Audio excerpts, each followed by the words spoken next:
الله naxariistay waxa magaalada Muqdisho ee caasimada dalka ku geeriyooday wadaadkii caanka ahaa ee Sheekh Nuur Baaruud Gurxan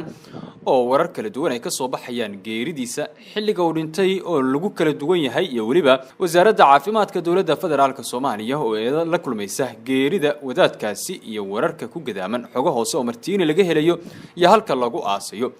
الله naxariiste Sheekh Nuur Baaruud Gurxan waxa uu xalay ku geeriyooday magaalada Muqdisho ee caasimada dalka sheekhu waxa uu kamid ahaa culimada waaweyn ee Soomaaliyeed ee inta badan caanka ka ah gudaha Soomaaliya waxa uu caan ku ahaa tafsiirka Quraanka Kariimka ah oo laga daawan jiray lagana dhageysan jiray idaacadda iyo waliba telefishinka qaranka Soomaaliyeed waxa inta badan sheekhu ka hadli jiray arrimaha siyaasadda dalka waxa uu ahaa gudoomiye ku xigeenka hay'adda culimada Soomaaliyeed isagoo 3 habeen iyo 3 maalmood oo ku xanuunsanayay isbitaalka Martini kadib xalay halkaasi ku geeriyooday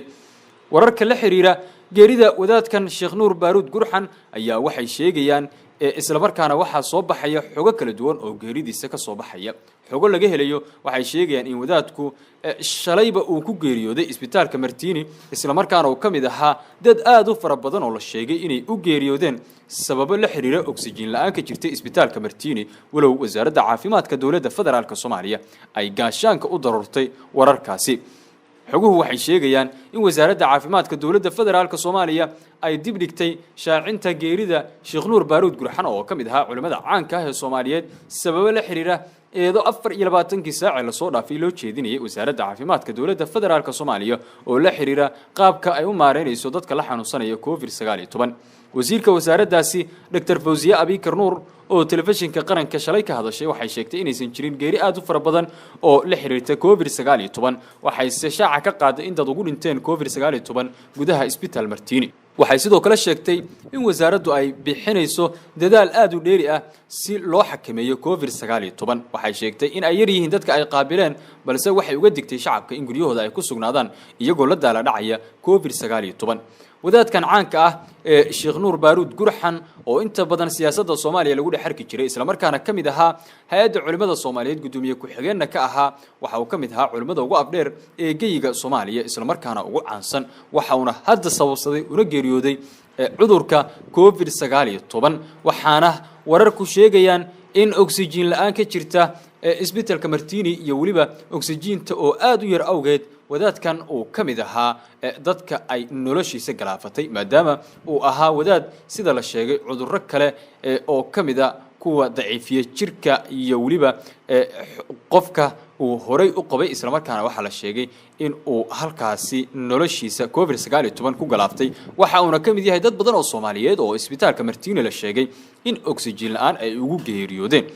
geerida wadaadka ay wasaaradda caafimaadka dawladda federaalka Soomaaliya shaacisay xalay saqdhexe xilli dadku hurdeen waxaana isla markiiba tacsi la soo degdegay madaxweynaha dawladda federaalka Soomaaliya oo la aaminsan yahay siyaasadda qarintiisa inuu qayb ka ahaa amaba isagu ay ka iimaaneysay awaamirta la xiriirta in dib loo dhigo shaacinta geerida wadaadka walow wasaaradda caafimaadka dawladda federaalka Soomaaliya ay shaacisay dad fara badan oo u dhintay COVID-19 iyo waliba ugu yaraan 100 qof oo shalay laga helay COVID-19 haddana ma aysan shaacin magaca wadaadkan caanka ah oo inta badan shacabka Soomaaliyeed ay wada garanayeen madaxweynaha dawladda federaalka Soomaaliya ayaa u tacsiiyay ehelka iyo waliba dhammaanba ummadda Soomaaliyeed kadib geerida Sheekh Nuur Baaruud Gurxan waxaana madaxweynaha dawladda Soomaaliya sheegay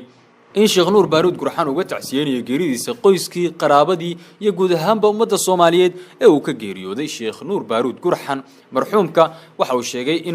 madaxweynuhu inuu kamid ahaa culimada Soomaaliyeed ee waqtigooda iyo noloshoodaba u hibeeyay faafinta diinta islaamka baraarujinta iyo wacyigelinta shacabka Soomaaliyeed siyaasiyiin aad u fara badan iyo culimo diinka Soomaaliyeed ayaa sidoo kale tacsi ka diray geerida wadaadkan caanka ah waxaana la filayaa in lagu aaso magaalada caasimada Muqdisho iyadoo aaskiisa ay ka qayb gali doonaan siyaasiyiin culimo dad caan ah iyo waliba qaybaha kala duwan ee bulshada Soomaaliyeed isla markaana waxa la filayaa isla maantaba in lagu aaso magaalada caasimada ah ee Muqdisho wararka magaalada Muqdisho sidoo kale maanta yaala isla markaana laga heliyay waxay sheegayaan in barnaamijii jimcaha la qorsheynayay ay faragelin ku soo sameeyeen xubno ka tirsan beesha caalamka isla markaana ay kulamo la qaadanayaan xubnaha midowga musharaxiinta waxa kamid ah xubnaha beesha caalamka ay la kulmayaan isla markaana qaabka fogaan aragga ay kagala hadli doonaan arrimaha la xiriira banaanbaxan madaxweynayaashii hore ee dalka sheekh shariif sheekh axmed oo hadda hogaamiye midowgaasi iyo weliba xasan sheekh maxamuud oo isagu qayb ka ah ra-iisul wasaarihii hore ee Soomaaliya xasan cali khayre ayaa isna la sheegay inuu ka mid yahay hogaamiyaasha xubnaha beesha caalamka ay la kulmi doonaan isla markaana kala hadli doonaan arrimaha la xiriira dibadbaxyada qaar ka mid ah xubnaha midowga musharaxiinta ayaa shaaciyay isla markaana xaqiijiyay inuu jiro kulankan loona madalsan yahay waxayna sheegeen inay filayaan inuu dhawaan dhaco kulan gaar ah oo mucaaradka iyo beesha caalamka isla markaana looga wada hadlo banaanbaxa oo beesha caalamku ay dalbatay in la joojiyo wakiilada beesha caalamka waxay ka walaacsan yihiin xaalad kacsanaan oo xilligan Soomaaliya wajahayso gaar ahaan banaanbaxyaasha la filayo inay ka dhacaan waxayna qabaan aragti ah in ay tani sababi karto fowdo iyo qalqal amni cabsida beesha caalamka ayaa ah